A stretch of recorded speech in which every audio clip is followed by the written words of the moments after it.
morning, everyone, and thank you so much for taking out the time and being present with us here today.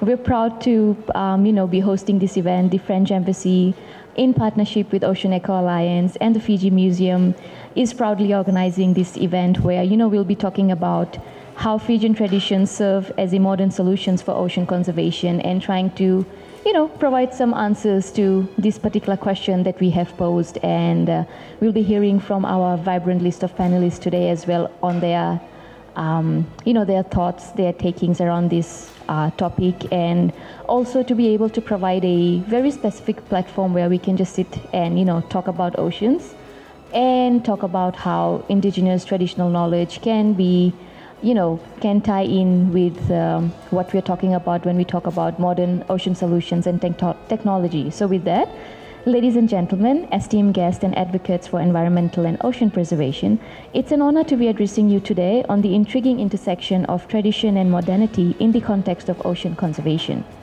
Today, we embark on a journey that not only celebrates the rich tapestry of Fijian cultural heritage, but also explores its potential to provide innovative solutions to the pressing challenges that we face when we talk about our oceans.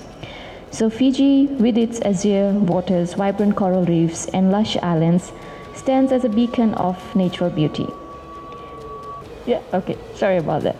So yet, like many marine ecosystems worldwide, its waters are under threat from human activities, climate change, and unsustainable practices, passed down through oral traditions. Today, as we confront the urgent need for ocean conservation, we are called to reflect on the timeless wisdom embedded in Fijian traditions. Can these tradition practices offer modern solutions? Can the lessons of the past guide us towards a more sustainable future? Today, we will delve into the intricate web of Fijian traditions, exploring their relevance in the contemporary context of ocean conservation. From community-based management systems to indigenous knowledge of biodiversity, we will try and uncover how Fijian traditions hold the key to unlocking innovative approaches that marry tradition with modernity. So as we embark on this unique journey today, let us embrace the wisdom of the past, honor the resilience of the Fijian culture, and chart a course towards a future where tradition and innovation coverage for the greater good of our oceans and all of us who depend on them. And what better way to be hosting this event inside the Fiji Museum today. So with that, I welcome you all, and thank you so much again for being present here with us today. Thank you.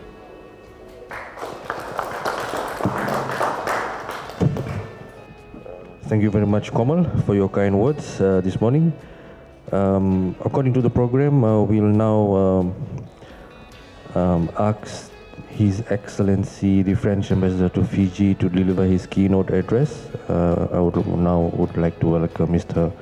Francois Xavier Leger to share a few remarks this morning. Thank you. Thank you, Vishal. Bonjour, Bola, Namaste. Welcome to this Fiji Museum here, which is a very inspiring place to all of us. Today's roundtable, organized by the French Embassy, Ocean Eco Alliance, and Fiji Museum, reflect a crucial intersection of traditional knowledge and modern scientific inquiry. Let me first start by expressing my gratitude to our moderators, Dr. Katrina Talei-Glesden, Acting Director, Head of Special Projects at the Fiji Museum here, and Mrs. Komal Kumar, Eco Ocean Alliance founder and laureate of the 2022 Simone Weil Award. Their deep understanding of both the cultural and scientific dimensions of ocean conservation enriches our dialogue immensely. Just a few days ago, we engaged with young environmental ambassadors from Jai Narayan College. Their artworks here, they realized during the workshop, does more than decorate our venue today. It challenges us to think outside the box. I encourage everyone to take a moment to view them and to watch the videos documenting this vibrant engagement. They will be projected during today's session. A special acknowledgement is also due to Vivid Media, our friend from Vivid Media, who has captured the energy of our pre-event workshop and who will document also today's event. I extend a special thanks to our esteemed panelists today, Mrs. Saleta Kito, whose research on the traditional knowledge of fishes in Fiji bridges ancient practices with contemporary ecological challenges. Mr. Denzel Atuma, who brings insight from the front line of climate change impact in the Ministry of Environment and Climate Change. Mr. Osi Diogo, whose leadership at the Itoke Institute of Language and Culture is vital in preserving and promoting indigenous knowledge here in Fiji. Mr. Fong, whose work in environmental stewardship and community engagement is guiding sustainable development across the Pacific. We are also privileged today to have with us two remarkable artists who will translate the essence of our discussions through their unique mediums. Mrs. Anataka, a poet whose words resonate with the emotional and cultural currents of our theme, and Mr. Honson Chan, an illustrator whose live artwork will capture today's discussion dynamically on the screen. He's already drawing for us. In anticipation of the upcoming United Nations Ocean Conference, UNOC, which France will co-host with Costa Rica in June 2025, our discussion today holds particular significance. The UNOC is a pivotal platform established to elevate the global ocean agenda, focusing on innovative solutions for conservation, sustainable use of resources, and integrating ocean issues into global framework for sustainable development. France has committed to enhancing ocean governance and strengthening international cooperation.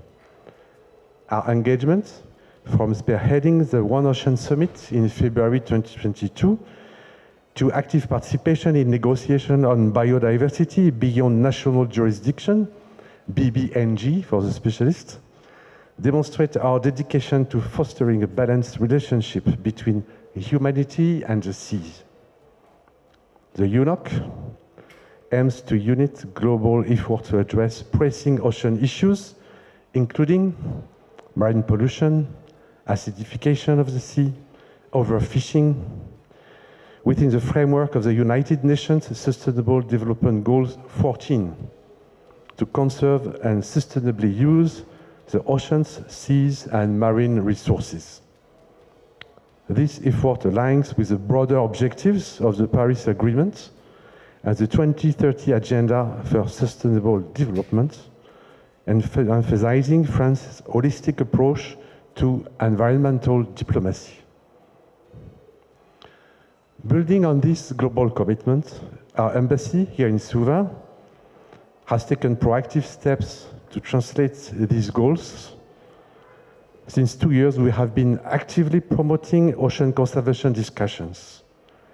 We have reached across the Pacific, involving different nations, not only Fiji, but also Kiribati, Tuvalu, and Tonga.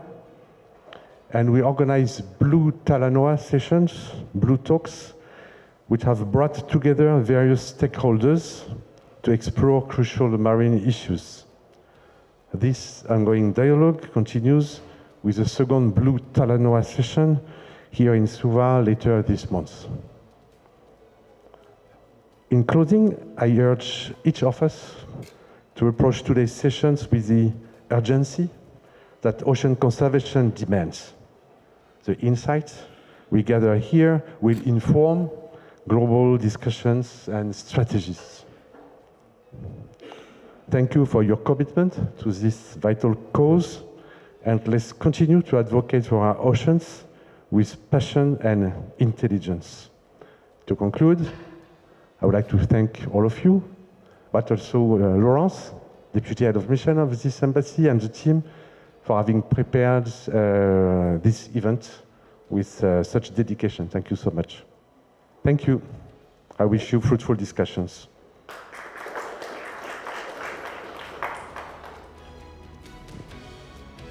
Thank you very much, His Excellency. Just a kind reminder, there's some seats here in front. Those that were standing at the back can make themselves comfortable. I still see a few people standing. Those who are supposed to sit. Okay, please make yourself comfortable so that we are adjusted and tuned for the next phase of the program, please. Okay, now I would want to invite the talented Miss Anataka to present a poem on behalf of the event. I want to thank her for her timely availability for this small project. Please, Anna, can you make your way to the podium, please? Good morning.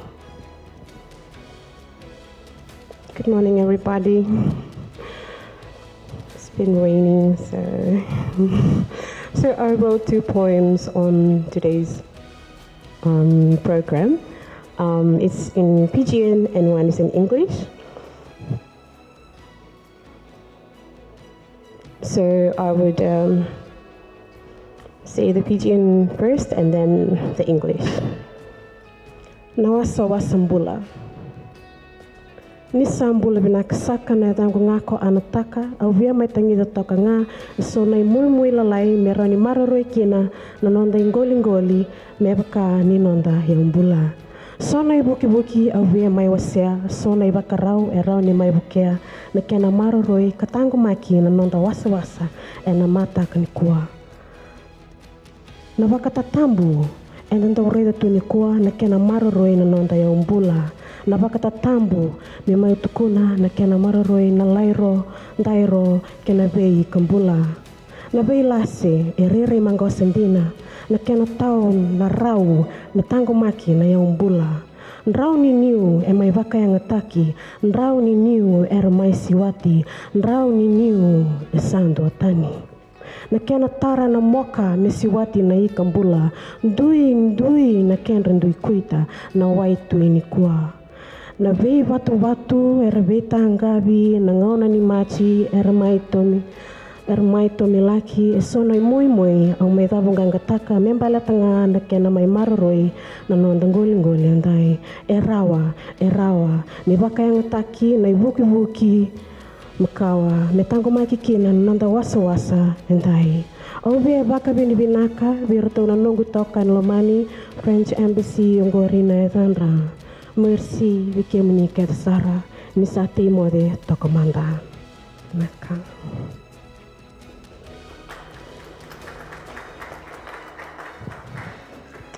All right, just a brief description of myself. My name is Anataka. I am a librarian teacher by profession in a primary school, and I love to write. I am a creative writer as well. Hi, Benjamin. Really hi.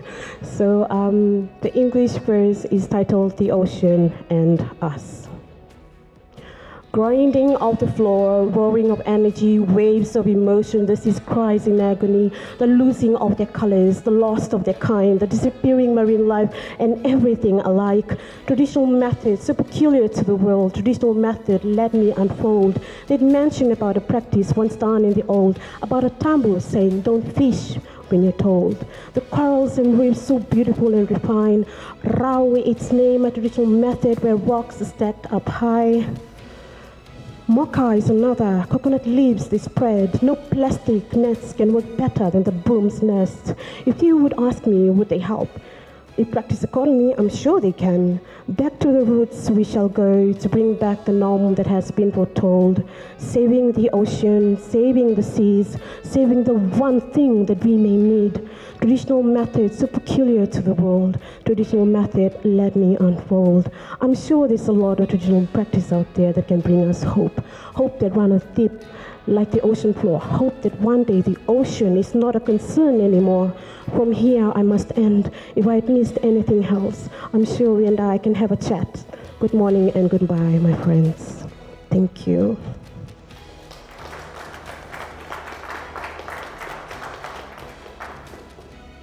Thank you very much, Anna. Also in our presence today, we have Mr. Honson Shen, an illustrator artist. He's behind the scenes. He's working on something. Just before that, we had a pre-event last week in lead up to this event here at the museum, where we engaged a few students from General College. We managed to get them on the last day of school and during the curricular games, so it was a big plus, but also showed their commitment towards the event as well and the theme. I would like to screen the highlights of the pre-event. If you can look towards the screen there. After the highlights of the pre-event, there are some small messages that were done by the students. Small but very powerful, so please feel free to watch. Thank you.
Always remember, alone we might change the world, but together we surely will. We don't have a reserve planet, and we won't be shifting to Mars anytime soon. So do your part, conserve and preserve.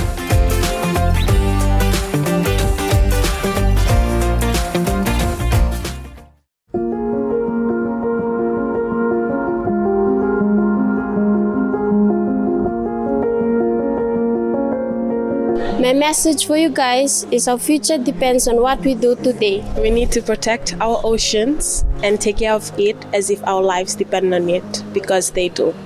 The ocean stirs the heart and brings peace to the soul.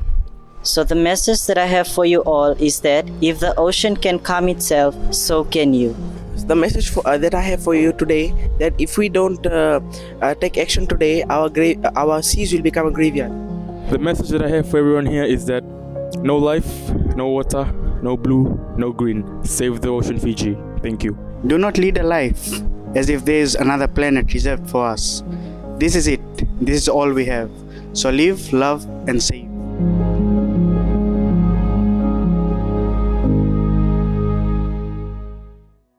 Thank you, everyone. I would like to take your attention to the front of the TV. There's a little artwork that was done by the group of children on Friday.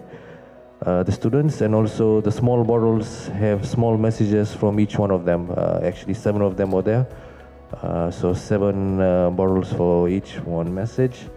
And we hope to engage the school further for our future events. As you can see, Mr. Honson is slowly crafting his artwork. He'll be doing it time to time throughout the event as we continue our discussions with the theme. Now I would like to introduce the moderators to make their way forward. Dr. Katrina, the acting director for Fiji Museum. and Ms. Komal Kumar, the founder of Ocean Eco Alliance. From here, these two lovely ladies will take charge of the event. Thank you. Thank you so much, everyone, for being with us today. It's an incredible pleasure and privilege for our Fiji Museum to be part of this event. I think it really brought the idea of being able to host this wonderful roundtable inside the gallery space when we had the students with us on Friday. They were sitting outside at first and looked a little bit excited, a little bit anxious, a little bit wondering what they should do. And all of a sudden we said to them, would you like to go into the museum and have a look at what you've been learning about and talking about and being very passionate about? And all of a sudden everybody said yes, yes, yes. And so in that video you see a lot of them really coming in for the first time ever in their lives into the museum to really get a feel for both what the museum can offer our communities, but really what our communities can offer the museum in terms of knowledge exchange, sharing, and really a sense of passion for the causes at hand. And if any of you haven't been in our museum since before December 2022, this might look a little bit different to you. This exhibition is called Voyages, Stories of an Ocean People, and it focuses specifically on our oceans and what they have given us, also what we have given them, good and bad, but also what we can do now to make sure that in the future things are going in a different trajectory than they look to be going right now. So again, we thank the French Embassy, the Ocean Eco Alliance for wanting to partner with our National Museum to really help get this message across in preparation for the UN Oceans Conference next year in Nice. So Komal and I, it's our tag team pleasure to introduce the different speakers that we have today. And our first panelist is Ms. Saleta Kito, and she is a PhD student at the University of the South Pacific, researching traditional knowledge of fishers in Fiji. Her research focus is on the marriage of traditional knowledge and science in the quest to recover ecological and cultural keystone species in Fiji. Sala has 15 years of experience working in and with traditional knowledge and its documentation, preservation, and passing of knowledge to the next generation within communities. And I'm very pleased to say that we've known her for quite a few years at the Fiji Museum because she's come to both help us and learn from some of our resources. So it's my pleasure to hand the mic over to her to say a few words.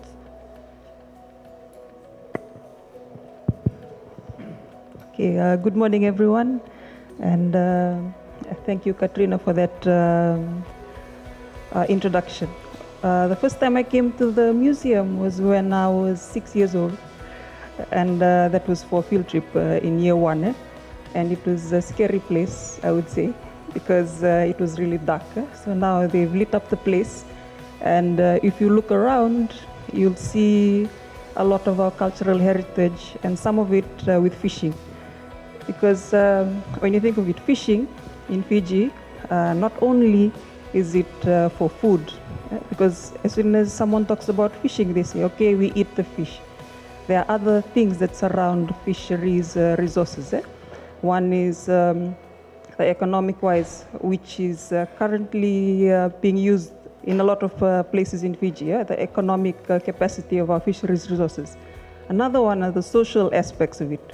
When people go out fishing, they go and they learn a new skill, or they also socialize and they're able to pass knowledge to the next generation, particularly between women and their children, or between different fishers, the younger and the older fishers that go out fishing. And one thing that people don't realize is sometimes going out fishing is also a way to socialize with other people within your community and learn a lot of things from them. These are some of the things that people do not look at. They just say, oh, that person is going fishing, they're running away.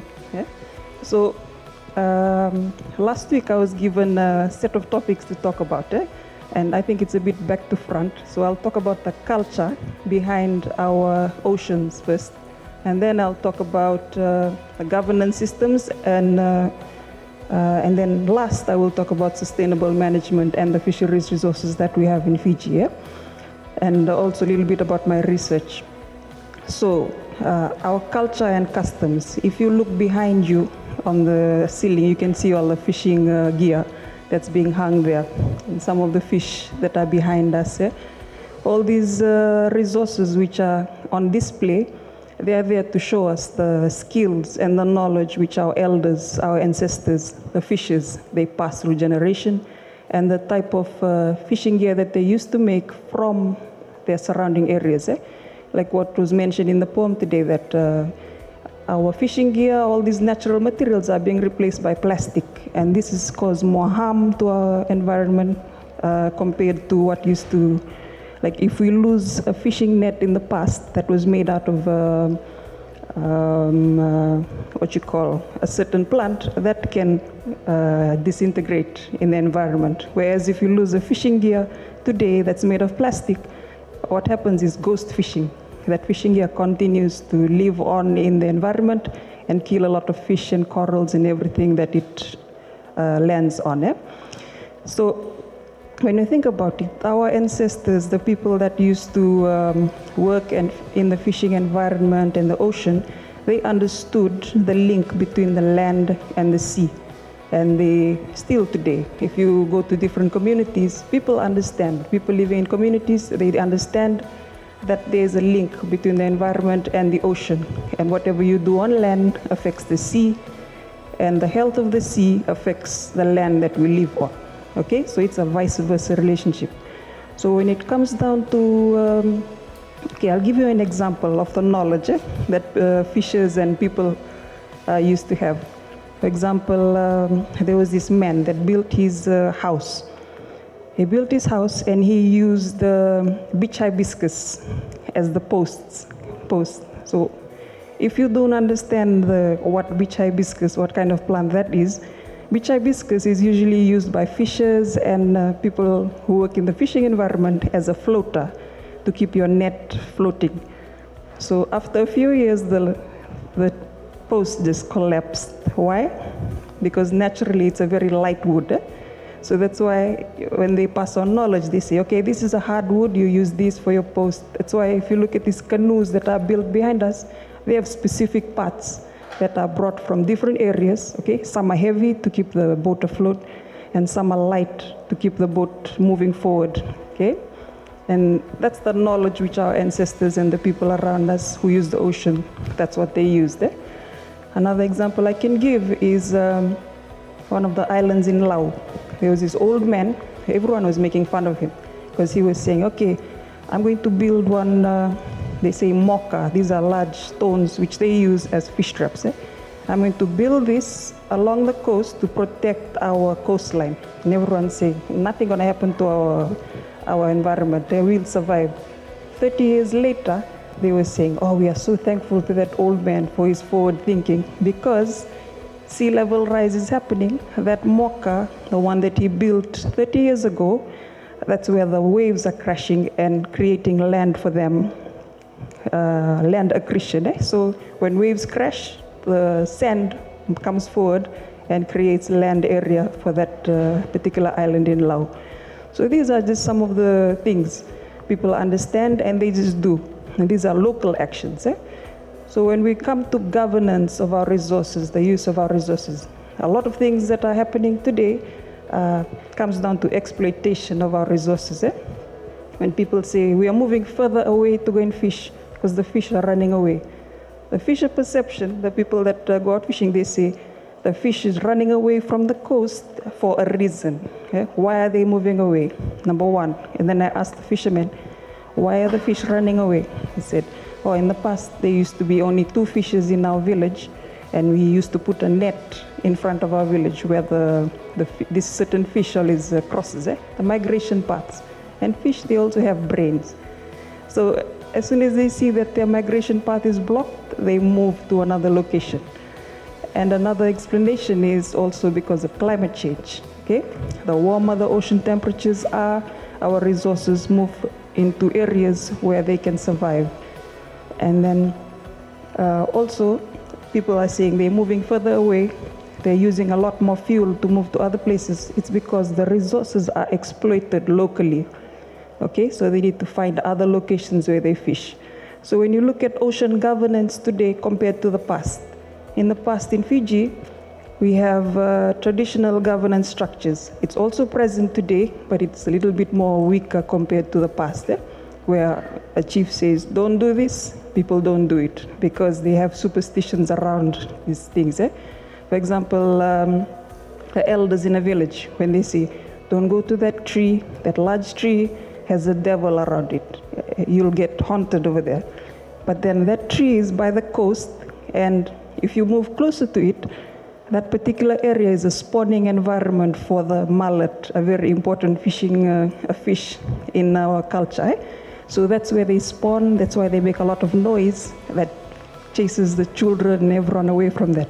That's how the elders used to protect the resources and also keep people from exploiting the resources. Because after that whole spawning period where the fish give birth, and they return, when they return, and that's when they open up the fishing taboos. When they open the fishing taboos, that's when people go out. They are not allowed to use nets at that time. They use the spears, where they harvest the larger fish, and then they have this whole festival of eating mullet. So these are some of the cultural practices and governance that occurred in the past. Today, in Fiji, we have a dual governance structure, and in order to protect our resources or also manage it, we need to listen to one another. That's the important thing, which a lot of resource conservation practices around fisheries, it doesn't work because the people in the community don't listen to the government officials or whatever laws are there, and government officials don't listen. You know, there's no communication. There's like a big block there, if you think of it. But if they're able to listen to one another, what I like to explain, there's a tea concept. If you ask someone, have you sugared my tea? And they say yes. And then when you go and drink it, you don't taste the sugar in it because you haven't stirred the tea. The same thing is with traditional knowledge or indigenous and local knowledge. If you're acknowledging what knowledge is present in each community, you're going, okay, I believe you. And then you go back to your office, and then you don't incorporate whatever you've learned from the community, your project or whatever you're bringing to manage the resources in that area is foreseen to fail because you don't take into account the local knowledge of the people that use the resources daily. And yes, what's the last part? Oh yeah, sustainable management. So it's all about communication, and also from my research, I've seen that it's also about our language, how we protect our knowledge, and also the biodiversity. When we talk about biodiversity, it's not only animals, but plants also, biological diversity on land and in the sea. So that means the knowledge that people hold about the resources. Throughout my research, I've gone around to communities, interviewing a lot of people, and they are naming their resources in their own language and dialects. It was an uphill battle because sometimes I'm swearing at them using a certain name for a resource in another part of Fiji, but it was a learning experience. And it shows the diversity of our language and the knowledge that people hold about our resources. There was this old lady, she was 87 years old. She was able to name the shells according to different species by the way it was shaped and the location it was found. And she was able to tell you where to catch it and how the shells spoke to her, but where the neck shell could be found. They pointed at each other. And so these are some of the interesting things that we can learn and how we can protect our resources. And yes, I think I'm going beyond time, but there's so much to talk about and learn from the people that use the environment and people who want to govern the resources. So governance is a very tricky thing because not only is it local level, it's also national, and then you have the global laws, which, global things that come in and they give all kinds of things to govern the national levels. When you talk about sustainable development goals, people in the Pacific and in Fiji have been using our resources sustainably. Some, they exploit their knowledge and they exploit the resources, but others, like I went to Kandavu, they were catching fish on a Saturday for their food on Sunday. And it was a time when there was a ban on the groupers, okay? So the only thing they were catching were groupers because they were aggregating at that time. And they were all looking at me, and I was with my camera taking photos, and they said, "This is illegal fish, should we catch it?" I said, "It's up to you, you need to eat." And that's, you know, there has to be also common sense behind some of the laws that we have, because people in the outer islands, although they're there, sometimes they need to eat also. So if you're governing resources in Suva or in a certain office, we have to remember that people outside, beyond, that are on the islands, these are some of the things they eat when they come into season, okay? So there has to be a balance. You have to understand one another. You have to learn how the science works, because traditional knowledge is also science, if you think about it, because it's based on hundreds of years of experience and knowledge of people. They build upon time, and people will say, "No, you're wrong. It's not a science." But when you think of it slowly, you'll get there. You'll understand that science is based on learning every day. So a scientist can say 20 years of worth of research, we got to say, okay, this particular fish spawns very quickly, the rabbit fish. But then the fishes, when you ask them, they say, "Oh yeah, it comes every year.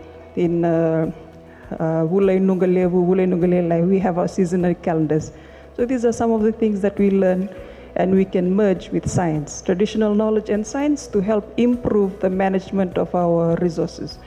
So yes, I think I'll end there and just leave you all with the thought that if you want to manage your ocean resources, we have a lot of contemporary issues, but we also have traditional knowledge there that can strengthen our management of our resources. Vinaka.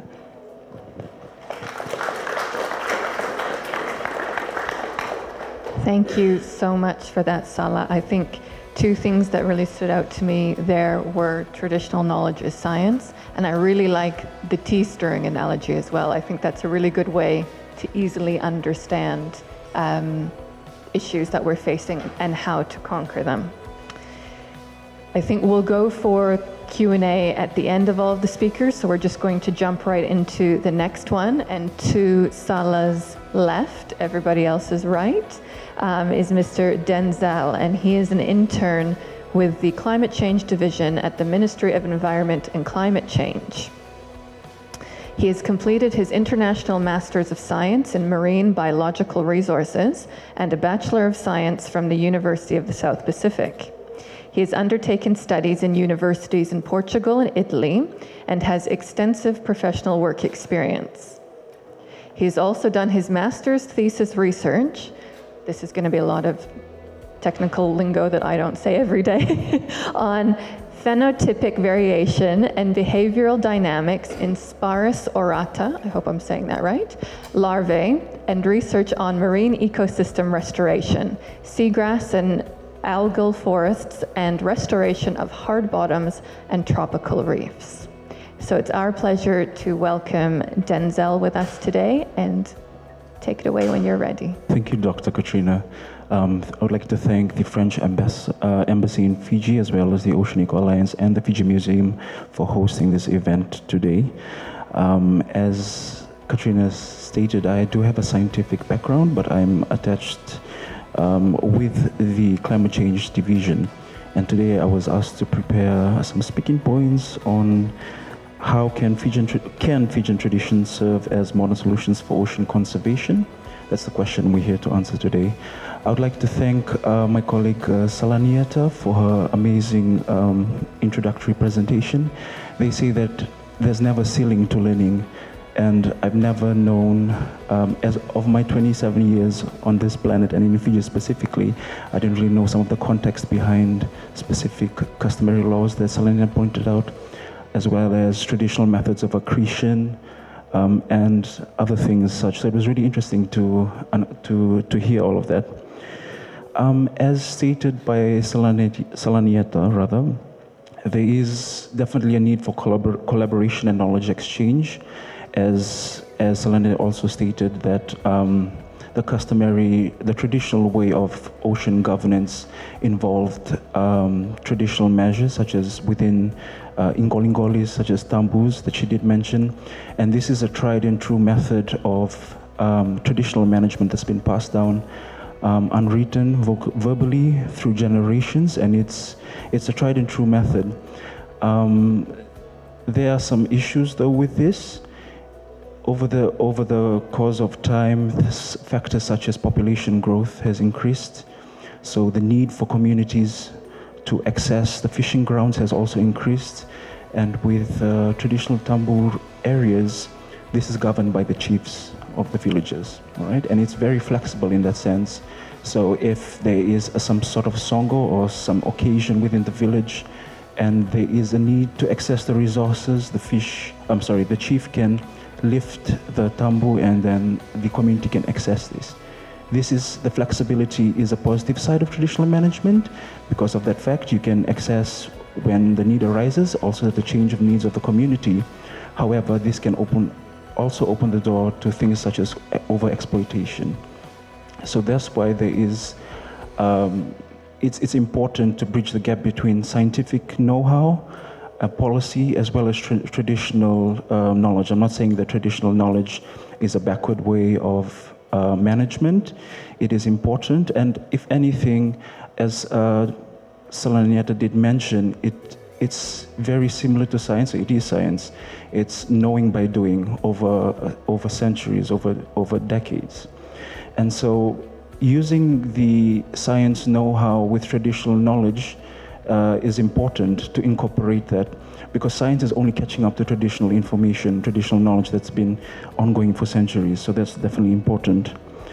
And as Saleta did mention, tambus are really important because before science, specific fish species, specific times, excuse me, the communities knew when to fish, what particular species, what particular time.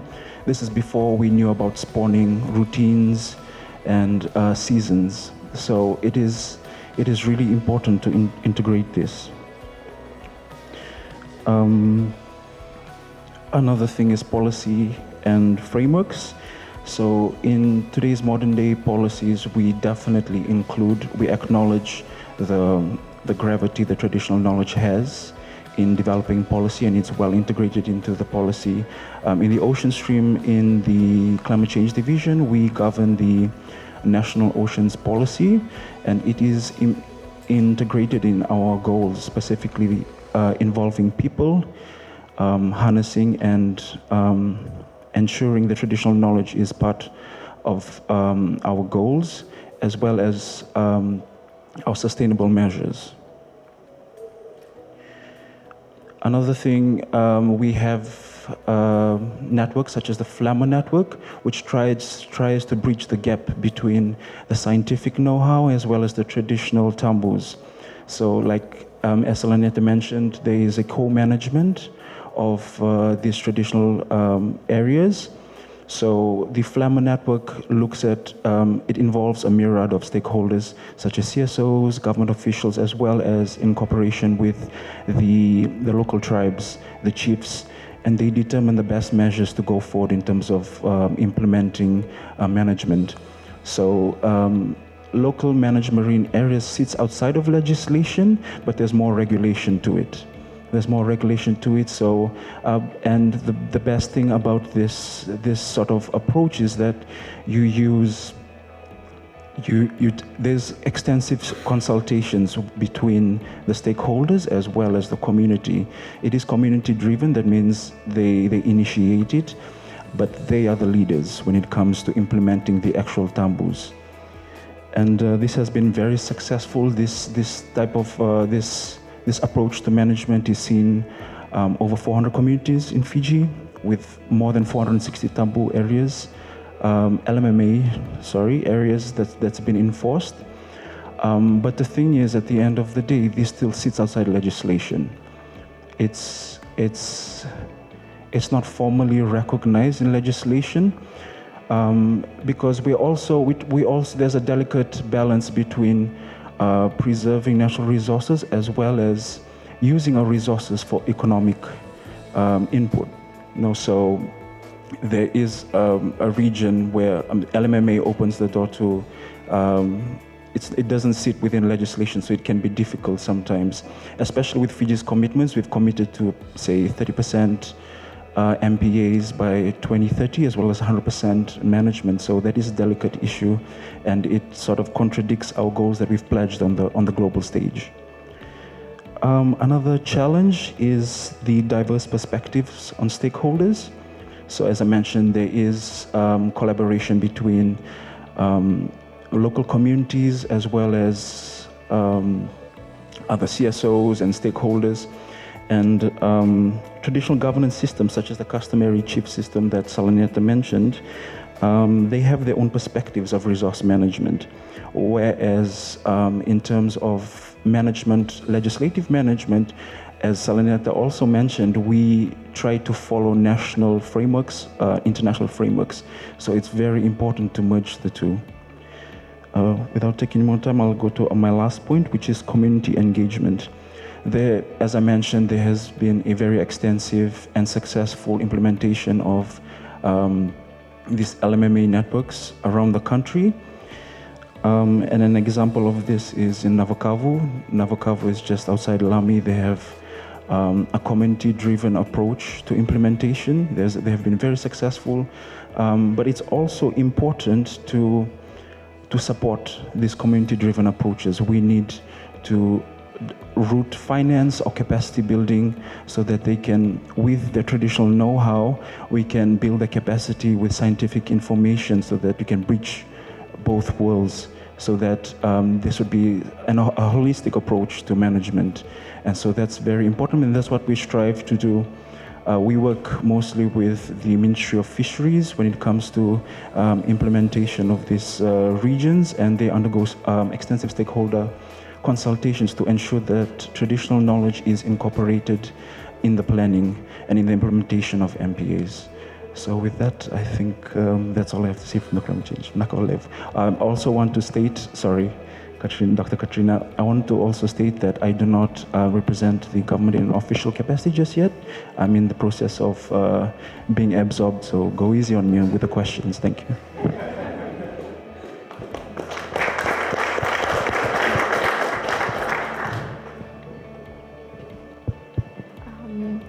Thank you so much, Denzel. So now, sorry, Saleta, I'm just going to use you for describing where the speakers are seated. So on Saleta's further right, we have Mr. Osi Diogo, who is the director for Itauke Institute of Language and Culture. He is responsible for the protection and preservation of the Itauke culture and its heritage, to update and edit the published Itauke monolingual dictionary, researching, documenting, and promoting of indigenous, intangible cultural heritage and traditional knowledge. For the 2023 Ratu Sukuna Day celebration, Mr. Diogo played a crucial role as the event organizer. He meticulously designed activities and events to vividly showcase Ratu Sukuna's character and leadership, connecting profoundly with Fiji's youth. His initiatives, particularly the Leadership Village at Ratu Selala Sukuna Memorial School, provided a dynamic learning environment where students could explore leadership principles and delve into Ratu Sukuna's transformative contributions to Fiji. Mr. Diogo's efforts aim not only to educate but also to inspire a new generation of leaders imbued with a robust sense of national pride and historical appreciation. With that, I would now pass it over to Mr. Diogo for the discussions. Thank you. I am the director for Itauke Institute of Language and Culture. For the past years, we have been doing culture mapping of the 1,170 plus villages.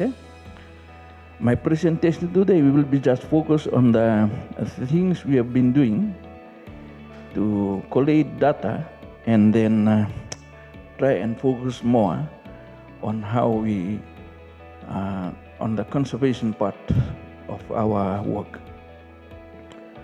First and foremost, we must I really appreciate when I look at the drawing today. The artist was writing something, the present embracing the past. That is where the law of recognition comes in. The things that we do not recognize, we will not celebrate. And I cannot blame the now generation of the Tauke community because we are in a modern era. And I really like what the artists have portrayed in the picture. Present, embracing the past. As you can see in the slide, those are some of the traditional fishing net. The first bullet point, Abirau, as most of us have known. Abirau is a method of catching fish, and you can see that they are using the Raunisasa coconut leaves. And you know, with this fishing method, the smaller fish will be saved, and we will only catch the big ones. The second bullet point is one of the activity in the previous slide. If you might take us back. In the culture unit is the culture revitalization program. We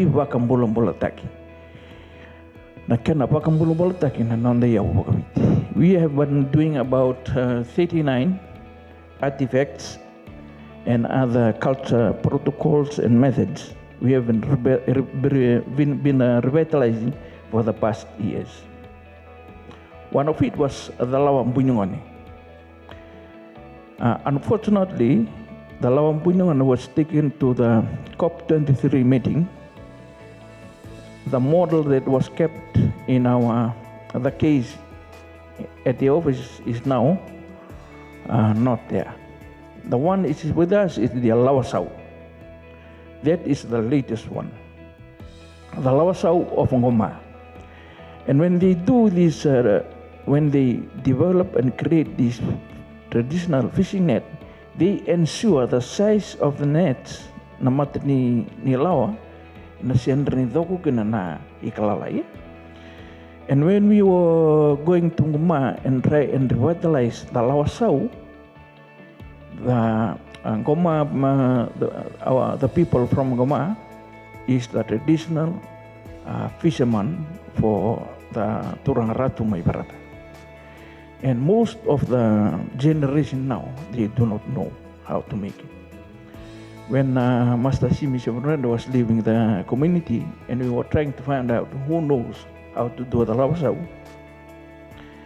and he saw an old man, and they were not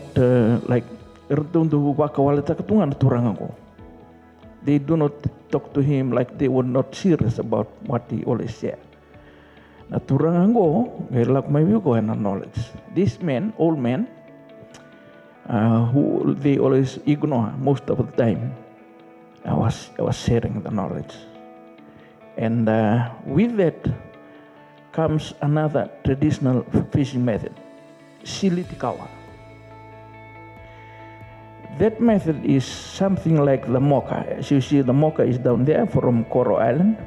The Abirau is from Airtosawa. The silitikawa is some way of arranging the stone in the foreshore where the fish come and breed. And they were saying to us that day when we were closing the workshop, they were telling us, this is like a fridge to us. You open the fridge, you take out the fish. But this is live fish. That is the traditional method that was revitalized together with the Lawasau. It's amazing when we try to revitalize one and another one pops up.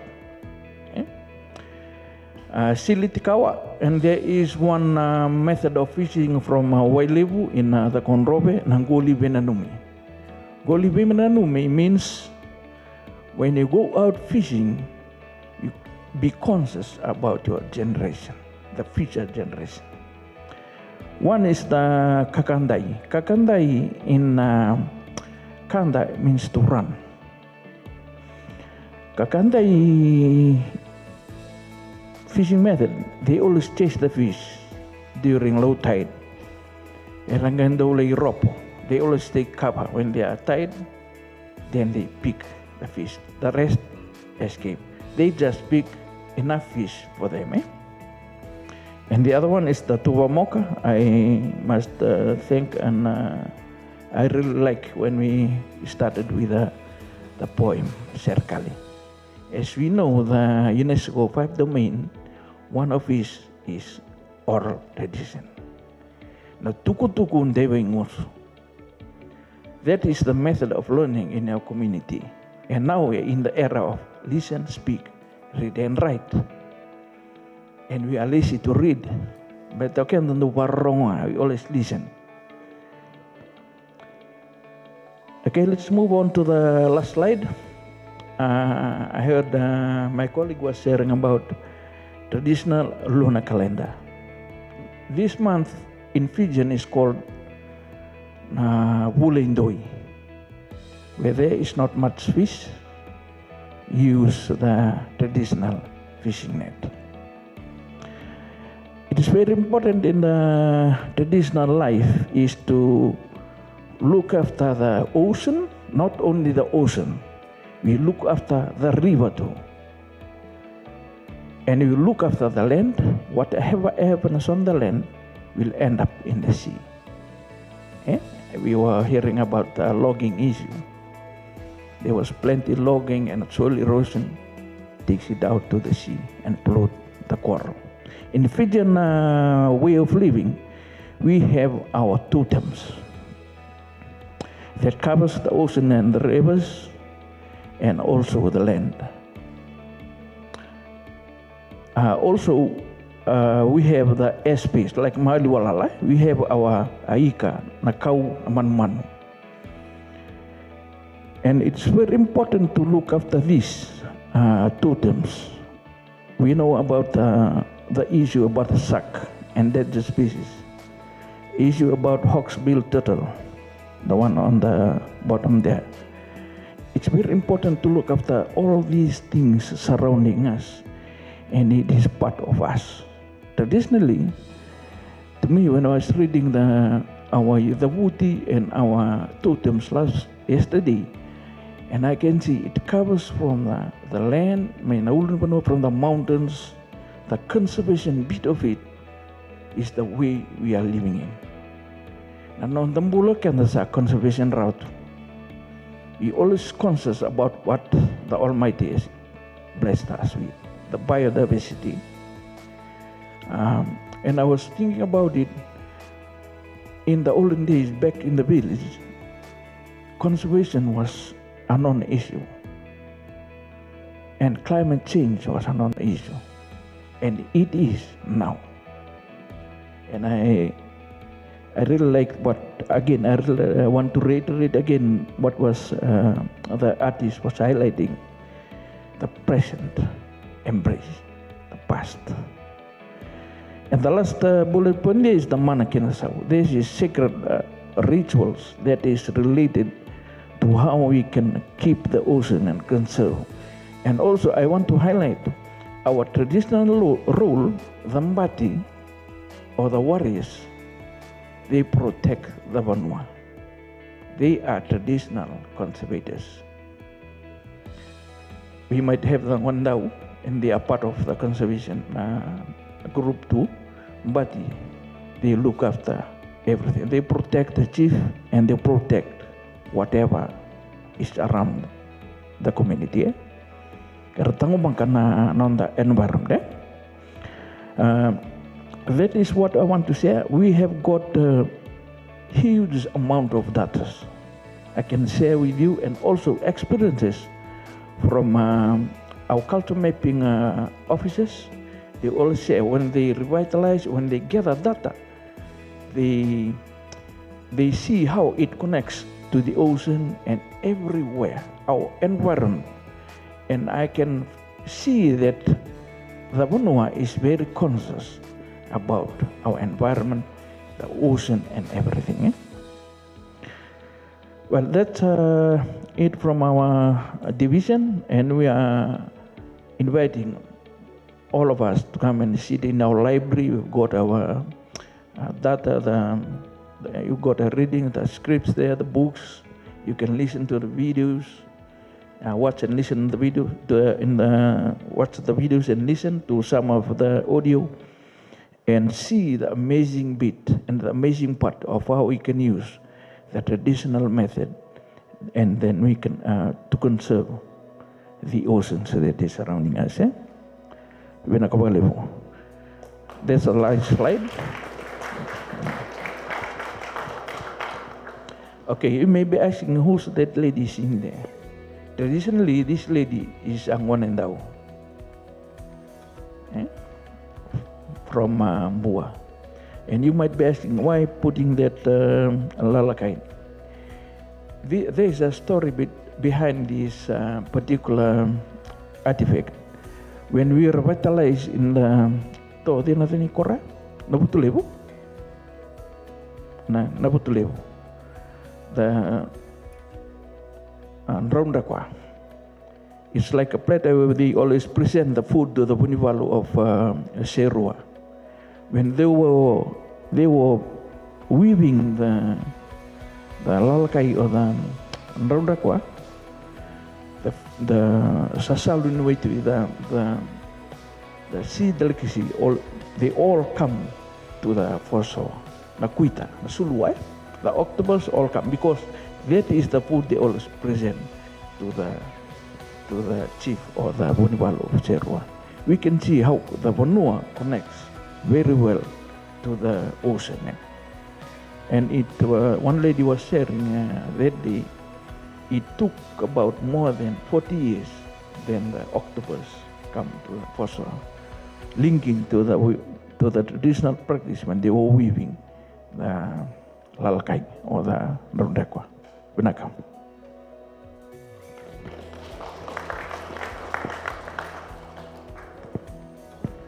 Thank you so much, Mr. Diogo, for sharing that with us. And I think while we're talking about, the question that we have posed, how traditional indigenous knowledge can be linked with ocean technology and solutions. And this is something that I believe when we talk about the elder generation and the youths as well, bridging that gap, providing that connection, providing that knowledge, that platform for them to learn as well is one of the things that we can also use as a tool to ensure that, that knowledge is passed on and our traditions and indigenous knowledge is also maintained as well. So thank you so much for sharing that. And with that, I would like to introduce our last panelist. To Mr. Diogo's left is Mr. Teddy Fong, who is representing the Yutoni Yalo Trust. Mr. Fong is an accomplished environmental steward and project management professional with over 15 years of experience across government, private sector, NGOs, and academia, primarily through the University of the South Pacific. He has proven expertise in project management, community engagement, and the development of training materials for diverse stakeholders. His work includes significant roles in environmental impact assessments and community-based marine resource management, particularly in the Pacific region. So he has also published works such as Plants of Tuvalu and studies on the marine biodiversity of Bellona Island. These underscore his deep knowledge in biogeography and ethnobiodiversity. Mr. Fong's dedication to integrating indigenous knowledge into sustainable practices highlights his commitment to ecological and cultural preservation. And with that, I would like to pass it over to Mr. Fong for his remarks. Thank you. Thank you so much. Thank you for adding to my bio. Everyone. Firstly, I'd like to extend my gratitude to the French Embassy for the opportunity to contribute to this panel discussion. It is truly an honor also to be sitting among esteemed colleagues. I must apologize. I'm not used to sitting on panels. I'm a practical person. I like being out in the field and not sitting here talking to people about my experiences. But when I got the invitation, I took I think over a week, Vishal was sending me reminders and reminders and reminders. Because my initial response to the question, can traditional knowledge provide modern day solutions to ocean conservation? I immediately say, yes, of course, yeah. And then I said, but why is this question still being asked today? We were dealing with this question 20 years ago, 25 years ago, 30 years ago. And so this got me thinking. And while I was asked, and I think my focus today was to focus or center my talk on engaging youth in traditional knowledge. And I thank the organizers for inviting me, someone who's gone past my youth by date, to discuss this issue of traditional knowledge with youth. I'd just like to say to youth who are listening out here today, I started off like you. I had an elder as a mentor, or elders as mentors, and I am blessed to be asked to share what I learned from my elders with you today. Yeah? So please take it in that context, and not that I'm talking down to you. Okay. So my focus here is on traditional knowledge. I have, like they mentioned, dedicated over 15 years in this aspect, both through voluntary work and my role at the University of the South Pacific. My involvement spanned two key organizations. Firstly, the Econesian Society, which was founded in 2007 with a tagline. In 2007, we founded the Econesian Society with a tagline, Youths Regaining and Protecting Our Identities. We identified back then in 2007 that this was an issue. Yeah, young people needed to reconnect with their cultures, with their traditional knowledge, the knowledge of their elders. And so we realized back then, which is why I started off by saying that when this question was put to me, I just, yes, of course. But why are we still asking this question today? And when will we stop asking this question? So that's with the Econesian Society. I'm also the second organization that I'm here representing, as was mentioned, is the Utonialo Trust, where I currently serve as president. So the Utonialo Trust is devoted to preserving traditional, Pacific traditional voyaging culture, right? While advocating for good ocean and environmental stewardship. The Utonialo Trust has as its core function the revival of traditional voyage, Fijian traditional voyaging. But we, through the voyages that has been done, the equivalent of almost 2.5 times around the globe, we've realized that our oceans are under threat. And so, while we're wanting to revive our traditional voyaging culture, we cannot leave aside the importance of good ocean stewardship. So, in addition to the Utonialo Trust, is my tenure at USB, spanning 20 years. I've worked in projects across the Pacific Island countries, including those research in biodiversity studies, climate change adaptation, reach to reef research projects, and others. So, drawing from my experiences, I address the question, can Fijian traditions offer modern solutions for ocean conservation? Okay. And I'm really here to, in one way, challenge the narrative. Because, like I said, we cannot keep talking about this. It's almost 20 years since we formed the Econesian Society with the tagline, regaining and protecting our identities. Our identities meaning our traditions, our cultures. Okay. So while some may argue that islands and their inhabitants are inherently vulnerable to climate change and its impact on our lifeline, our ocean, it is essential to recognize the resilience embedded within traditional knowledge systems. Okay. Over millennia, Fijians have developed robust strategies for sustaining livelihoods in the face of environmental challenges. This wisdom, transmitted orally, as the director had pointed out about the poem, and through everyday practice across generations, offers invaluable insights into natural phenomena and adaptive responses. Okay? It is crucial to acknowledge at this stage that traditional knowledge holds its own intrinsic value and must be freed of any need for scientific validation. That, I feel, is what is holding us back. One of the reasons why we are being held back, trying to validate traditional knowledge. Yeah? We can marry the two. I'm not saying that we need not marry the two, marry traditional knowledge and modern science, but do not use modern science as an excuse to hold traditional knowledge back. Okay? We will be fighting a losing battle in that sense. Okay?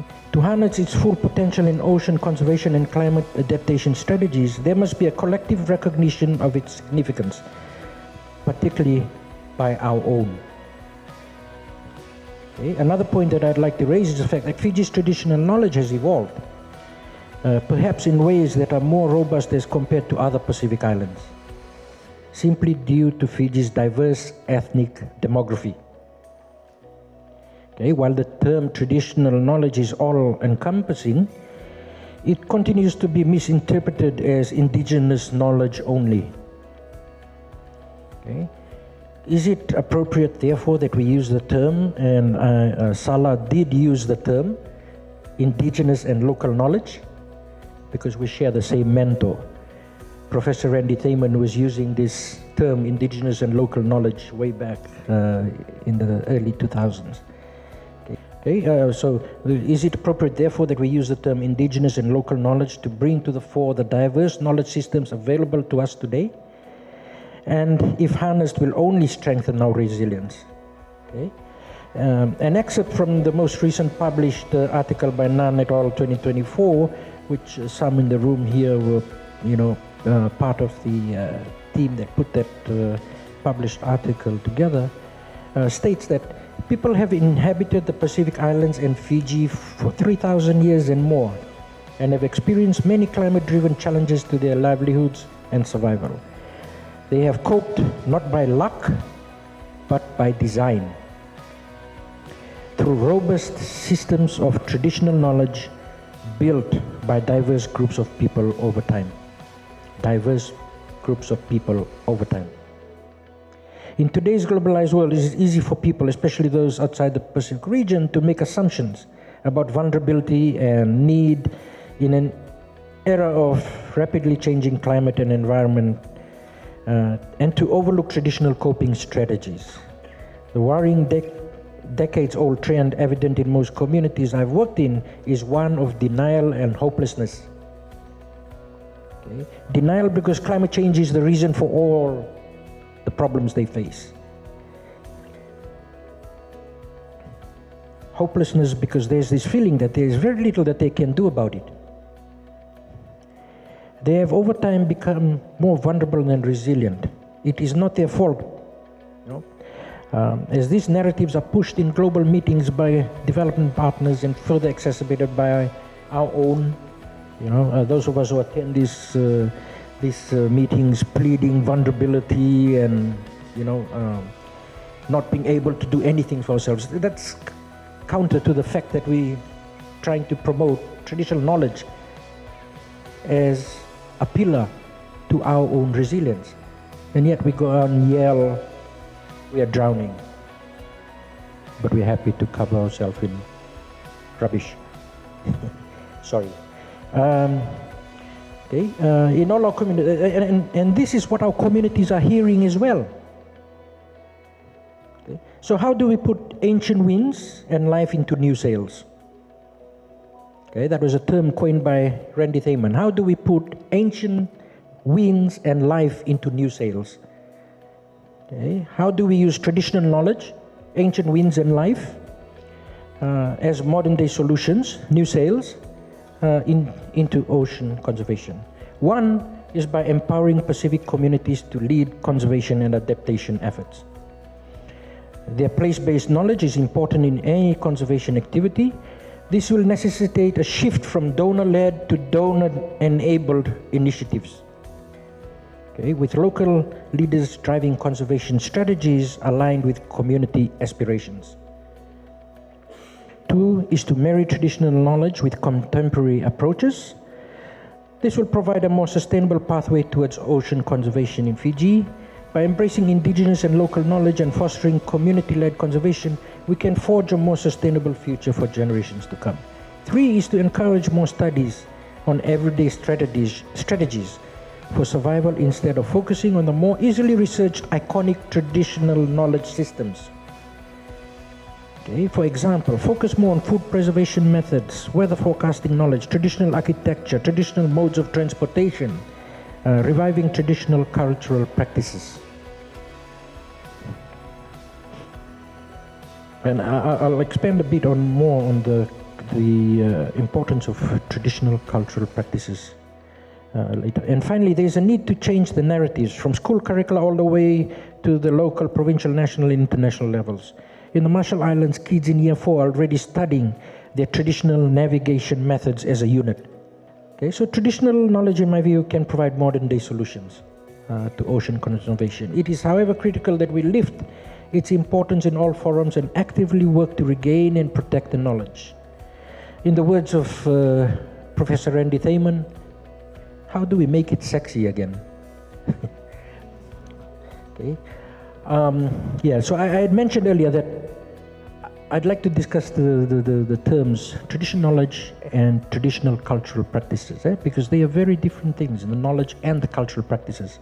And the director had pointed out in his last point there, the mana kenesau.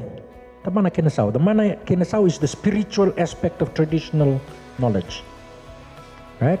If you're talking about traditional knowledge, it's just the knowledge. Oh, this is what we used to do. This is how we do it. But like Sala had mentioned about the tree and the devil near the tree, and people stay away to keep kids away from spawning areas. That is the mana kenesau, the spiritual aspect. We need to bring the spiritual aspect into the traditional knowledge narrative. It is very important. In my opinion, if we are going to be, have any success in integrating traditional knowledge into our ocean conservation space. Vinaka, thank you. Thank you so much, Mr. Fong, for sharing that. And again, for highlighting how traditional, indigenous, and local knowledge can walk hand in hand with modern technology and resources that we have instead of one dominating the other. And with that, I would like to thank all our 4 panelists once again for sharing their knowledge, their insights, their expertise, and for taking out their time today to be sitting here with us and having this conversation with us. And also again, thank you to the audience as well. And with that, we'll use our next 10-15 minutes to do some questions and answers. So this is the chance for our audience, if they have any questions, comments, or anything that they would like to share on the topic at hand, or maybe questions for our panelists as well here. So we have the mics here, we'll pass it around. So just please feel free to raise your hand. We'll come over with the mic and you can introduce yourself, your organization, and ask your question or pass on your comments to us. Thank you. Yeah, thanks so much for the panel and the contribution this morning. I am Semisi Meo. I work with Conservation International, that's based out here in Fiji. We work a lot in the Lau group, the islands in the eastern part of Fiji. I'm really excited about the discussions this morning on traditional knowledge and the way that things were presented by the panel, because I think definitely this is a separate body of knowledge that we are trying to contemplate with, having sort of a very functional, traditional knowledge in a system where there has been sort of a very subsistence way of living. And I think getting into this contemporary world, it's quite different in the fact where money has been injected in the way we are living as a society. And I think this is much of the way in which we are trying to seek solutions from the past, looking into the challenges that we are faced in this phase in time. I do not disagree with any of the things that you've kind of mentioned, but I would just like to say that I'm from the same district with Mr. Diogo, and I am a Sauturanga from where we come from. And as I become a scholar, I would actually become more knowledgeable than everybody, and I would like to understand the roles of others, the other 7 traditional positions in the community. So I think in that way, I'm trying to overstep my role in trying to understand what somebody else is trying to do. And I think that's the issue, that as we come into this contemporary world of education and getting more knowledge, we sometimes overstep, and it defeats the purpose of unity in the community. So I think it falls short of trying to get to the spiritual essence of traditional knowledge. Because I don't think that whilst doing transacts with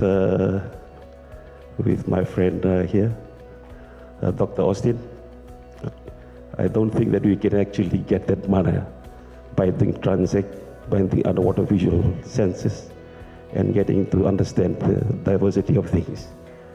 The spiritual element actually comes from a spiritual perspective, which I think the traditional knowledge is actually emphasizing.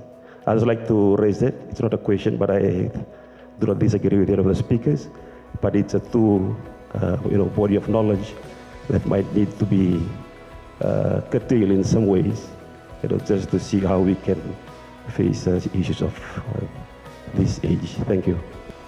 Okay, good morning all. My name is Jyoti. I am a PhD candidate of USP, and my study is based on ecosystem-based adaptation. Now, when I went to do my research sites, I have 2 sites in Fiji and 2 in Vanuatu. So I'm doing research in the island of Taveuni, and then Madhuwata region where it was Lambasa and all. Now, when I went to the communities, I found out that a lot of, all my research sites are Itoke villages. So when I was talking to the people of the communities, I found out that they do practice a lot of traditional knowledge, but they know the names of their own, from their own language. So when we tell them all these fancy words like ecosystem-based adaptation, we come to know that they have been using or practicing those, but they don't know about it. And then when we talk about this modern or scientific data, that okay, you have to draw a boundary like marine protected areas, right? But they do have during the death, when they have the taboo, when they cannot do fishing or collect anything from the sea. So I think to have more effective practices amongst the communities, it's good to have knowledge sessions where you go and tell them that this is, tell them that although these are new things we are coming up with, but you have been practicing. But since there's lots of movement now, people are moving to the urban centers, leaving their villages behind. They cannot bring everything with them to the city, right? So just to tell them that they have been practicing and they should be practicing because it's more effective. It's actually more healthy. It also improves in food security and livelihood. And it's more healthier because they don't use a lot of chemicals and fertilizers and all that, which affects our health. like it's a long sort of chain, like you can relate to everything. So that's what I wanted to say. And my whole thesis is actually based on traditional knowledge and ecosystem-based adaptation and all that. And after that, I came to understand a lot more about it. Thank you so much. I'm Austin. I'm with a small NGO, Corals for Conservation. I've been in Fiji since I was 21. My father was working here in the government buildings. And I've lived with the Fijian communities from the time I was a young man. And I've seen the coral reefs go from productive to less productive to pretty dead. And so when I came back in 1999 with my heart filled with a desire to plant corals, and we didn't really need it at that point until the mass bleaching occurred in 2020. But I really appreciate the panel today, and each of you give a diverse flavor. We have some problems we don't have legislation right now the government really legally owns everything, and there are communities that want to establish their traditional sacred reefs. So the Tambu areas, we have had a resurrection. It has been a spiritual process more than a legal process. It has been a spiritual process more than a scientific process. We have had a resurrection of our traditional culture.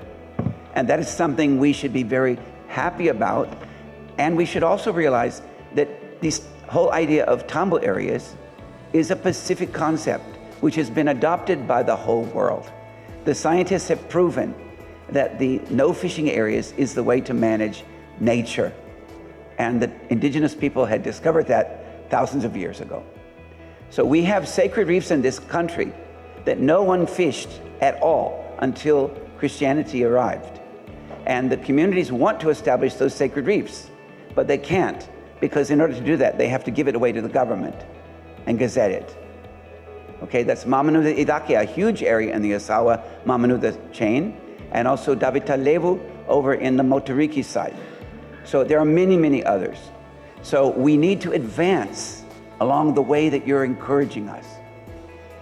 And we also need to recognize, we keep using the same terminology, but we have accepted this is the way forward, because in Fiji, if we have over 400 Tambu areas, that represents our biggest contribution to conservation in the whole nation, and that's not from the top-down government, that's from the communities themselves. So, okay, here we have a problem. I've just come from Australia, where the southern Great Barrier Reef has just turned into slime. The corals have died in mass. I've also returned from Kiribati, where their reefs are basically dead. Entire species groups are extinct. Climate change is coming our way, and we don't have 10 years before our reefs are mostly dead stones, okay? So we are looking at traditional knowledge and local knowledge. What's your name again? Local knowledge.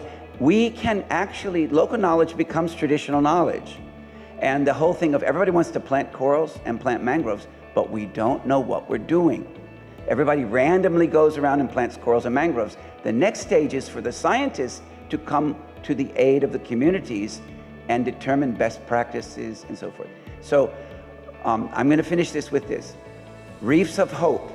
Google Reefs of Hope.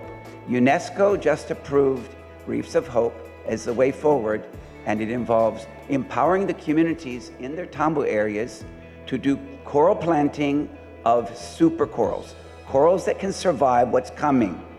So our strategy now is to try to get those 400 Tambu areas, the youth, to have a coral program where they find the most strong corals in their area and propagate those corals. And it becomes part of the local knowledge, which in future generations will be traditional knowledge, because there are corals in this country that can survive at 36 to 37 degrees centigrade. And the ocean will never get that hot. But they will die if they're left where they are.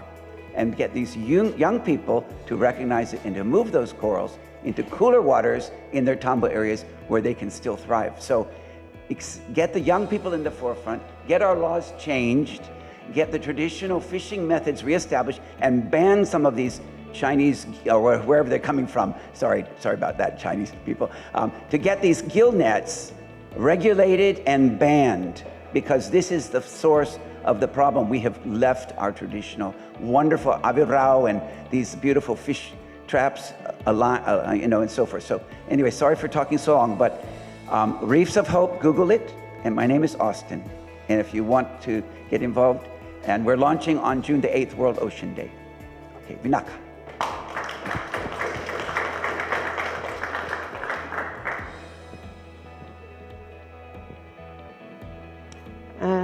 Good morning, Yanta, everyone. My name is Patricia Parkinson. I'm an environmental lawyer, and I've been in Fiji 12 years now. I just want to raise the issue that you raised, sorry, I forgot your name, about the governance of fisheries. And that's, we all know in the Pacific and in Fiji, there's a dual governance system.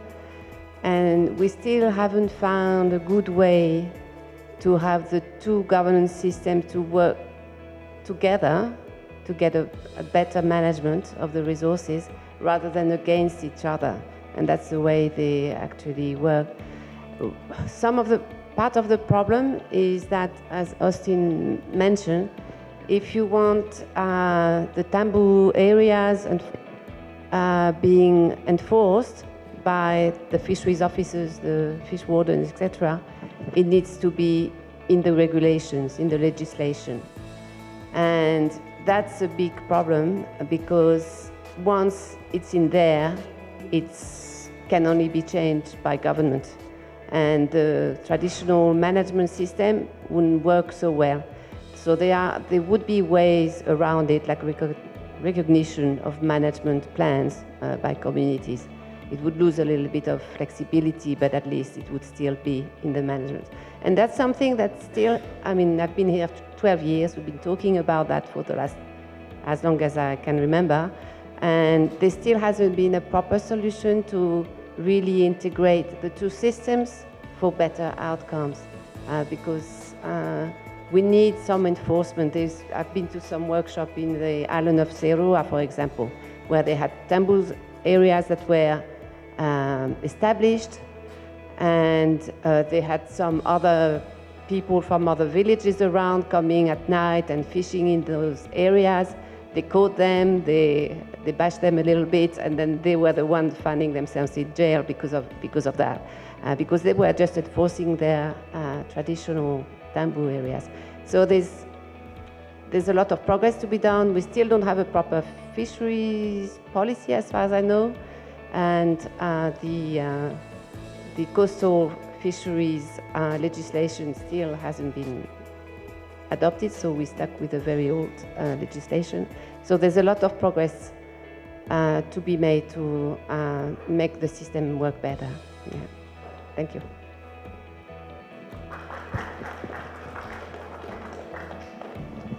Good morning, everyone. Thank you for the excellent presentation this morning. Thank you, Ambassador, for this excellent event. Just because I'm completing a PhD with the University of Malta. So it's very interesting to me in terms of weaving the indigenous and also the science. So what is happening is that the science is catching up to the traditional or the indigenous knowledge. It is actually proving it. So that's a taker, you know. One of the important things is the 1.5 degrees. When we reach that threshold, all these important things that we are talking about, we will lose it. So it's quite important to look at what are the insurance facility, or really what should the UN Oceans should look at, to look at the protection of these very important things. So for me, I'm looking at an ecosystem-based services to look at the opportunity cost, but looking at the compensation. How do we quantify traditional knowledge, or knowledge that is sitting there? That is quite a very important challenge. So I think there's quite a lot of more dialogue that we need to do to look at the framework or the mechanism that we really look at. But I think this is a great step. So thank you, Naka.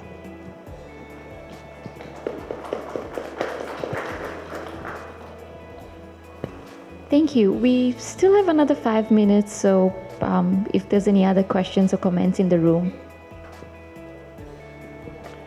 Hi, good morning, and thank you for the presentation. My name is Jimmy. I'm from Fiji Ports Corporation.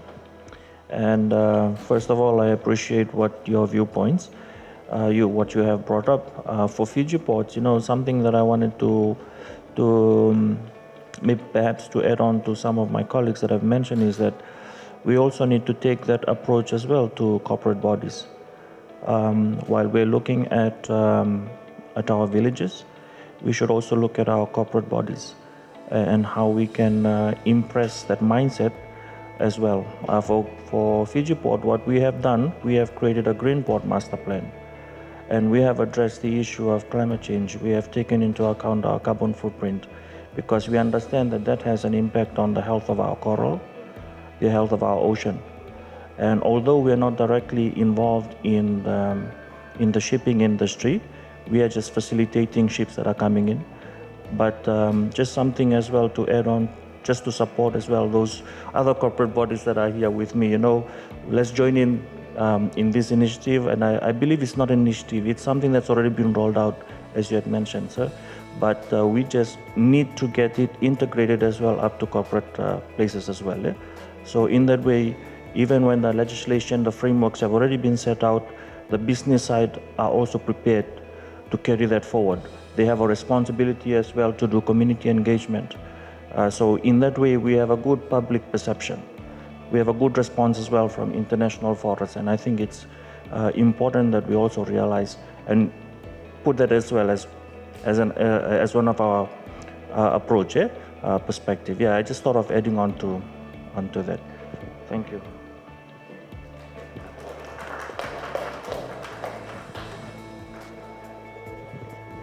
Bula.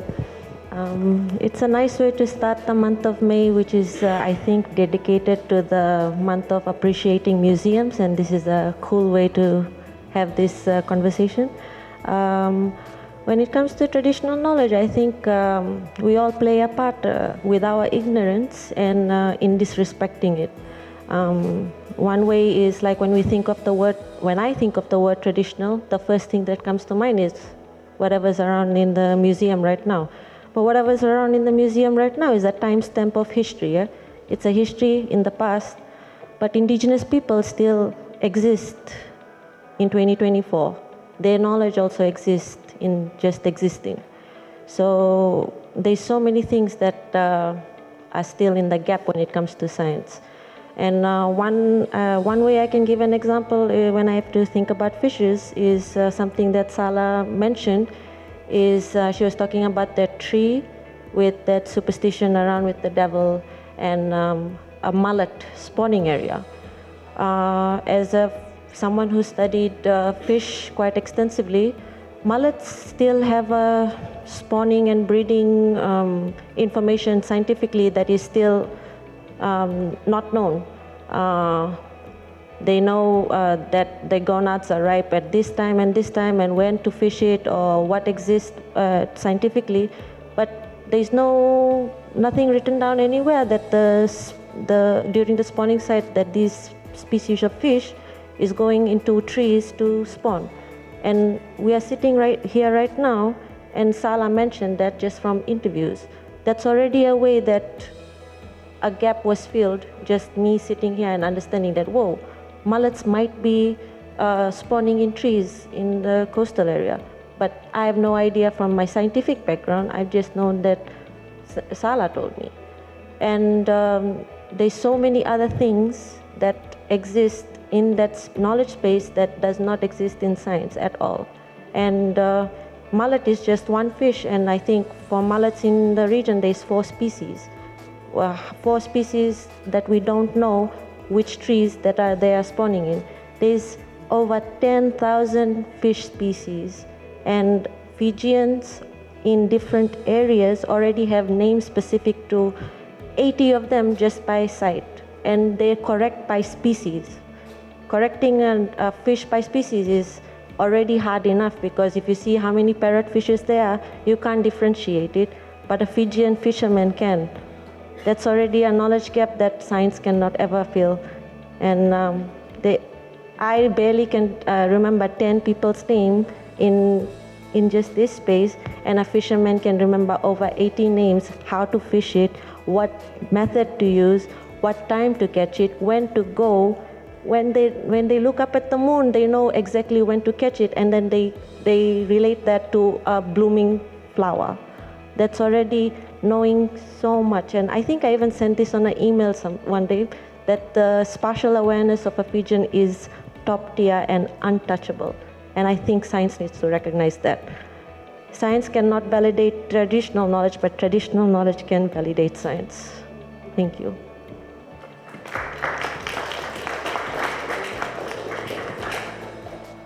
So one last question, and then we'll wrap up our event. So over to Tomasi. Thank you, Komal. Tomasi here from FNU, College of Fisheries, Agriculture and Forestry. Firstly, I'd like to thank the Embassy and Fiji Museum, as well as Komal and her team from Oceans Eco Alliance for providing us with this platform so that we can actually engage in meaningful discussions around a very important area that is often overlooked, which is traditional knowledge. I think the panelists, they've discussed quite a lot on traditional knowledge, and one takeaway that I could gain from these discussions is the value of traditional knowledge, right? The profound value of traditional knowledge and how it has helped communities here in the Pacific sort of navigate throughout their lives, and that is sort of missing. And so my question is someone who is working in an academic institute. Salah has mentioned that the value in traditional knowledge, but also echoed by all the other panelists as well, is the challenges that comes with traditional knowledge and the gap areas. And so my question that I'd like to pose to the panelists as experts in traditional knowledge: how can academic institutes better address or incorporate traditional knowledge, largely for science-based programs, such as, from my own experience here in our College of Fisheries, how can we sort of incorporate or strengthen or address traditional knowledge in our program so that we may better provide knowledge to our students? Because as Renee mentioned, most of the science learning that we get in our curriculum is largely just science-based, and it's lacking that traditional component. So how can we better incorporate that, or strengthen rather, and address traditional knowledge in science-based programs? That is my question. Vinaka.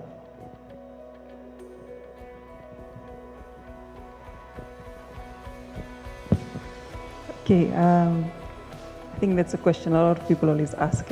So I think it depends on the institution, whether they want to incorporate traditional knowledge into their system or not. Also comes down to the Ministry of Education, because institutions, they have their own structures and learning outcomes that they have in place. So what we can always do is advise them on to see the value behind the knowledge. Because in some places, I know in Fiji, they incorporate traditional knowledge into the curriculum without, what's this? For example, the ubi planting, what is called, yams. Yams, they have a curriculum for a certain school in the highlands in Fiji, where the children, they are taught how to plant the yams during the season, because in Fiji and the Pacific, the yam is like our, what do you call, it's we call it the yambaki. So it takes, some of it takes 1 year to grow, and that it also promotes, it's a calendar for the Fijian people, from the time we harvest it to the time we prepare the land to plant it again. So that everything that goes with the yam, it coincides with the fishing and everything. So that's what the children are taught without being, it being part of the official curriculum. So it depends on the different schools. For example, when I was at the university, we had a course that was biogeography, which Randy Thamon taught.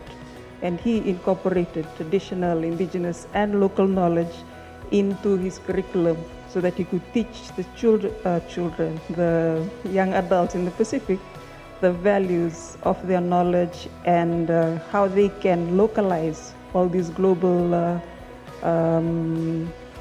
all the things that are being given to us from the frameworks that are being set in the Pacific. Why don't we have our own Pacific ways Why don't we incorporate all this locally? So it's a matter of the individuals and also the institutions of choosing whether or not they want to incorporate into their curriculum. And also, it can be a matter of the students themselves. If you encourage them at a young age, from learning from home, they can ask questions to their teachers. Why are we doing it this way? Why are we not doing it this way? For example, waste management. In our Fijian culture, our elders, when I grew up with my grandparents, they are very clean people, the Fijians. They have a way of setting up their village where the plantations are set up this area, the animals are put in one side far away from the village because of the smell, and also the dumping of waste, or it's all incorporated into their village system where it's very neat and tidy. Everyone manages their own waste. But then today, everyone just dumps rubbish everywhere because contemporary things that come with waste, it's plastic, it's paper, they don't know where to put it. They become overwhelmed with all these issues. So these are the little things that people can do. Why can't we follow our grandfather, the way he used to take care of his rubbish? So these are the little things we learn at home. We also need to raise it up to institutions so that they can see the value and try and incorporate it. We can always be shouting at people and saying, incorporate, but it's their choice. I hope that answers your question. Naka. Okay, just to add on to that, in a few weeks' time, we will be having the Culture and Education Symposium. This is to help the development of the curriculum with the Ministry of Education. During the Ratskona celebration, we'll be having that. And to learn the traditional knowledge, the way we should learn it is another different topic. From a formal learning to an informal part, informal approach. I'm really conscious about the urge to learn traditional knowledge. The division is, we are having a government-funded program raising awareness to youth. Last year we did a culture awareness with the Seventh-day Adventist youth in Namosi, about more than 3,000 of them. And I agree with what my colleague was saying. It depends on the institution policy. During the 3 days Ratsukuna celebration, we'll be having a symposium at the Holiday Inn. We'll be involving children from the secondary school. They'll be panelists. They'll be given topics to research. And also we'll be having a public lecture.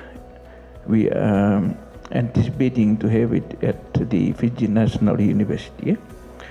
And that is what government is trying to work through, to go and have the symposium to align our objective to the Denarau Declaration. The Education Ministry, they had their summit in Denarau last year. So we're trying to formalize and speed up the process. I really appreciate the issue that he raised about quantifying traditional issues or traditional artifacts. Last week we were talking with Dr. Glenn about the planned relocation guideline on the non-economic loss and damage. You are trying to relocate a few villages. It's very important to try and see and correlate the traditional value and the economic value. The traditional value surpasses the economic value. We cannot compensate what God has given us. Because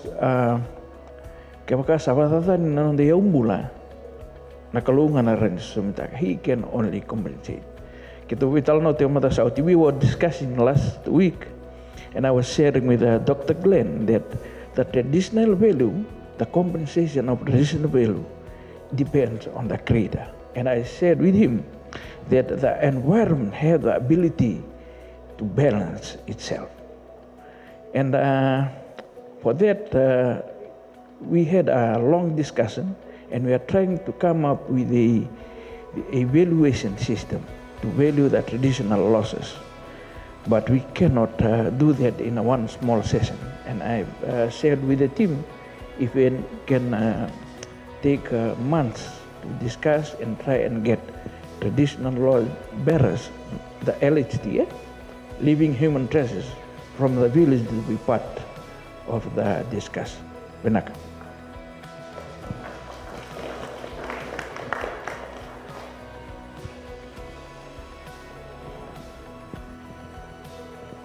Sorry, just one last. Okay, sure. Go ahead. Nothing is substantive from my end, but just a comment. My name is Luciana Ndaritidama. I'm with OPOC, currently housed at the Pacific Islands Forum Secretariat. So maybe just to provide some regional context on the traditional knowledge space. And I just want to echo Mr. Ted's point on how this has been a recurring topic from during his time. And I think it's important that we have dialogues like this to try and raise how we can better coordinate ourselves. There's lots and lots of disaggregated data out there with civil societies, with government, with academics. And I can also share here that this is very much highlighted across all the thematic areas of the 2050 Blue Pacific Strategy. Traditional knowledge is very much reflected on every theme, including the oceans and natural environment theme. And it really goes down to how this is being trickled down to national level.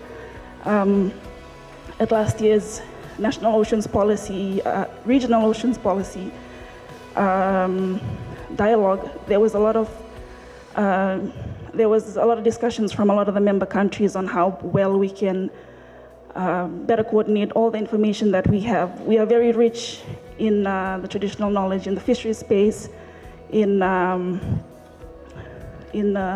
ocean space in general, but just how best we can better coordinate ourselves to feed all the knowledge, to feed all the information, and really bring it down to try and inform policies and try and change the narrative and inform governance structures and mechanisms that can be put in place to at least try to reach the goal of institutionalizing, maybe I'm a bit too ambitious, but institutionalizing traditional knowledge in across all sectors, not only in the ocean space. So it would be really, just to acknowledge again this space, this dialogue, it would be really be interesting to see how all these discussions could really be stemmed out to all the relevant authorities, and just to get everyone on board on trying to better understand and better coordinate ourselves in this space. Vinaka.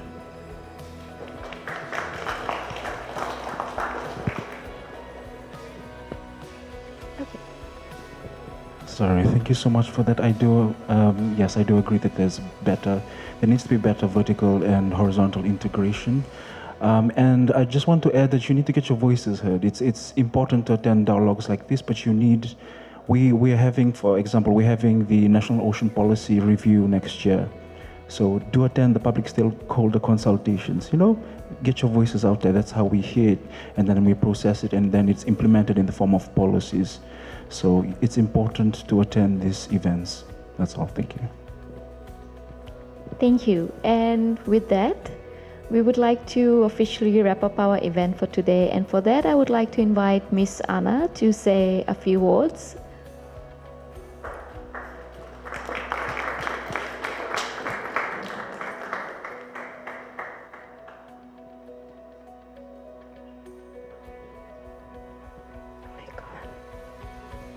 Pura again, everybody.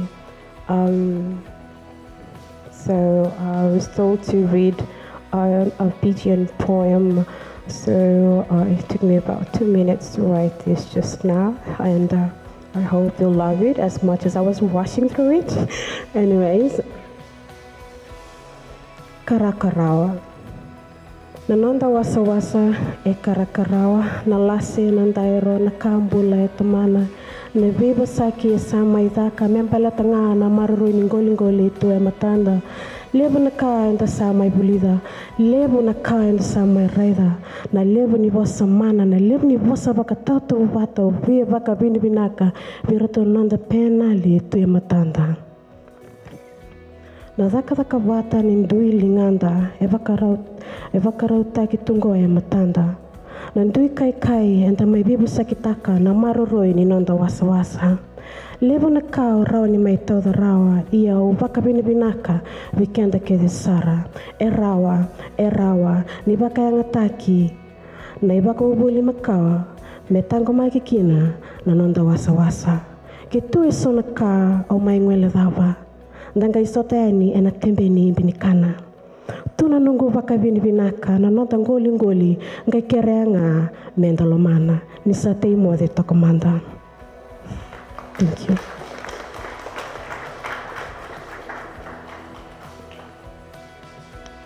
Thank you so much, Anna.